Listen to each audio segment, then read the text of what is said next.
বহাগে পালেহি ফুলিলে ভেবেলি লতা কৈনুকৈ থাকিলে উৰকে নপৰে বহাগৰ বিহুৰে কথা সেয়েহে আমি বহাগক আদৰিবলৈ চতৰ শেষত বহাগক আদৰিবলৈ আমি প্ৰস্তুতি চলাইছোঁ আৰু সদৌ অসম মটক ছাত্ৰ সন্থাৰ উদ্যোগত আঞ্চলিক সমিতিৰ উদ্যোগত যি আজি বিহু আখৰা হৈছে এই আখৰাৰ জৰিয়তে আমি চতৰ শেষত বহাগক আদৰিবলৈ প্ৰস্তুতি চলাইছোঁ আৰু আমাৰ চতৰ মাহতে বৰদৈচিলা আহে আৰু এই বৰদৈচিলা মেঘৰ যি গুমগুমনি সেই গুমগুমনিৰ লগত আমাৰ ঢোলৰ গুমগুমনি মিল আছে সেয়েহে এই চ'ত মাহত আমি এই ঢোলৰ গুমগুমনি আৰু মেঘৰ গুমগুমনিৰ লগত যিটো মানে আমাৰ সম্পৰ্ক আছে সেইকাৰণে আমাৰ এই বহাগ নাপাওঁতে আমি চ'ততে মানে সেই গুমগুমনিৰ সৃষ্টি কৰি দিছোঁ মানে এবাৰ বিহু আমি খুব সুন্দৰভাৱে পালিম বুলি ভাবিছোঁ আৰু আমি নিজেও এখন বিহু পাতোঁ সেই বিহুখন আমি এই এপ্ৰিল মাহৰ 27 তাৰিখে পাতিম সেই বিহুত আমি মানে আমাৰ প্ৰতিযোগীসকলক সকলো প্ৰতিযোগীকে আমি একোটা মানে পুৰস্কাৰ দিম বুলি ভাবিছোঁ আৰু সকলো প্ৰতিযোগীয়ে পুৰস্কাৰ পাব আৰু আমি তেওঁলোকক তাৰ উপৰিও মানে ফাৰ্ষ্ট গৰাকীক আমি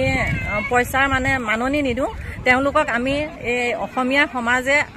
বনোৱা অসমীয়া সংস্কৃতিৰ লগত জড়িত আমি তেওঁলোকক ফুলাম জাপি দিম আৰু আমাৰ যি অসমীয়া সংস্কৃতিৰ লগত জড়িত শৰাই দিম বুলি ভাবিছোঁ ডাঙৰ শৰাই দিম কাৰণ মাননি দিলে তেওঁলোকক পইচা যদি আমি দিওঁ সেই পইচাৰ হয়তো তেওঁলোকে কোনোবাই নাচনীয়ে পইচা পাই লৈ মোবাইল কিনিব কিবা কৰিব আমি সেইটো সুবিধা নিদিওঁ তেওঁলোকক ডাঙৰ মানে আমাৰ অসমীয়া সমাজৰ লগত জড়িত আমি কিবা সামগ্ৰী দিম বুলি ভাবিছোঁ আমি যিহেতু এতিয়া কণ মইনাহঁতক শিকাই আছোঁ সেইকাৰণে কণ মইনাহঁতক লৈ পেলাই আমি এটি বিহুগীত গাওঁ মই বিহুগীত বিহুনাম নাগাওঁ মই এই কণ মইনাহঁতৰ বিহুনাম এটা গাই দিছোঁ নাহৰ ফুল ফুলিলে অ ককাই কপৌনো ফুল ফুলিলে কপৌনো ফুল ফুলিলে গছে বনে সলালে পাত ঢোলবিৰি জোনবিৰি অ ককাই কাণতে কেৰুমণি বিহু লাগিছে নাচু লাগিছে গাত আমি পোনপ্ৰথমে সকলো অসমবাসী ৰাইজক আগন্তুক ৰঙালী বিহু শুভেচ্ছা যাচিছোঁ আমি সদৌ অসম মটক ছাত্ৰ সন্থা চাবুৱা আঞ্চলিক সমিতিৰ উদ্যোগত আমি পোনপ্ৰথমে এই বহাগ পাওঁতেই চ'তৰ মাহতেই আমি এখন বিহু নাচ কৰ্মশালা আয়োজন কৰিছোঁ এই বিহু নাচ কৰ্মশালাখনিত আমাৰ 50 গৰাকীতকৈ অধিক বিহু নাচ কৰ্মশালাত প্ৰশিক্ষণত উপস্থিত হৈছে আৰু ভৱিষ্যতে আহিব আমি এতিয়া সদ্যহতে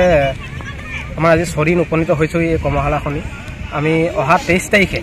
আমাৰ সামৰণি অনুষ্ঠানটি খুব সুন্দৰকৈ পাতিম বুলি আমাৰ আশা কৰিছোঁ চাবুৱা আঞ্চলিক সমিতিৰ উদ্যোগত আমি পোনপ্ৰথমে ধন্যবাদ জনাব লাগিব আমাৰ য়ং ব্লু ক্লাবৰ সভাপতি সম্পাদক তেওঁলোকেও আমাক যথেষ্টখিনি সহায় কৰিছে সদৌ অসম মটক ছাত্ৰ সন্থা চাবুৱা আঞ্চলিক সমিতিক আমাৰ কেন্দ্ৰীয় সমিতিৰ সহকাৰী সাধাৰণ সম্পাদক সন্তোষ গোহাঁইও আমাক বহুখিনি সহায় সহযোগ কৰিছে চাবুৱা আঞ্চলিক সমিতিৰ উদ্যোগত বিহু নাচ কৰ্মশালাখনিৰ ওপৰত ধুনীয়াকৈ আয়োজন কৰিবলৈ সৰ্বপ্ৰথমে সমগ্ৰ অসমবাসীলৈ সদৌ অসম মটক ছাত্ৰ সন্থাৰ এই পবিত্ৰ মঞ্চৰ পৰা আগতীয়াকৈ ৰঙালী বিহুৰ শুভেচ্ছা জ্ঞাপন কৰিছোঁ যোৱা 16 তাৰিখৰ পৰা সদৌ অসম মটক ছাত্ৰ সন্থাৰ ডিব্ৰুগড় জিলা সমিতিৰ অন্তৰ্গত চাবুৱা আঞ্চলিক সমিতিয়ে 8 দিনীয়াকৈ বিহু কৰ্মশালা চাবুৱাত অনুষ্ঠিত কৰিছে আমি সদৌ অসম মটক ছাত্ৰ সন্থাৰ কেন্দ্ৰীয় সমিতিৰ তৰফৰ পৰা চাবুৱা আঞ্চলিক সমিতিক ধন্যবাদ জ্ঞাপন কৰিছোঁ আমাৰ এটাই লক্ষ্য উদ্দেশ্য আগন্তুক দিনত যিহেতু আমাৰ বাপুতি সাহোন আয়ুস অসমীয়াৰ জাতীয় আয়ুস ৰেখা বিহু ৰঙালী বিহুখন আহিছে বিভিন্ন বিহুখনৰ লগত সংগতি ৰাখি বিভিন্ন অনুষ্ঠান প্ৰতিষ্ঠান বা মঞ্চসমূহত এই গাঁওসমূহৰ বসবাস কৰা ছাত্ৰ ছাত্ৰীসকলৰ কেনেকৈ বিহু প্ৰদৰ্শন কৰিব লাগে বিহু নাম কেনেকৈ পৰিৱেশন কৰিব লাগে সেইটোৰ ওপৰত আমি এটি জ্ঞান দিয়াৰ প্ৰয়াস কৰিছোঁ আৰু খুব আমি সুখী প্ৰায় 100 গৰাকীতকৈ শিক্ষাৰ্থী আহি আমাৰ এই বিহু কৰ্মশালাত অংশগ্ৰহণ কৰিছে আৰু আগন্তুক দিনত মটক ছাত্ৰ সন্থাই অসমৰ জাতীয় জীৱনৰ লগত সংগতি ৰাখি বিশেষকৈ অৰ্থনৈতিকভাৱে হওক সাংস্কৃতিকভাৱে হওক শৈক্ষিকভাৱে হওক আমি প্ৰত্যেকটো কাৰ্যসূচীত আমি মটক ছাত্ৰ সন্থাই অনুষ্ঠিত কৰিম আৰু আপোনালোকৰ সহায় সহযোগিতা তথা দিহা পৰামৰ্শ আমি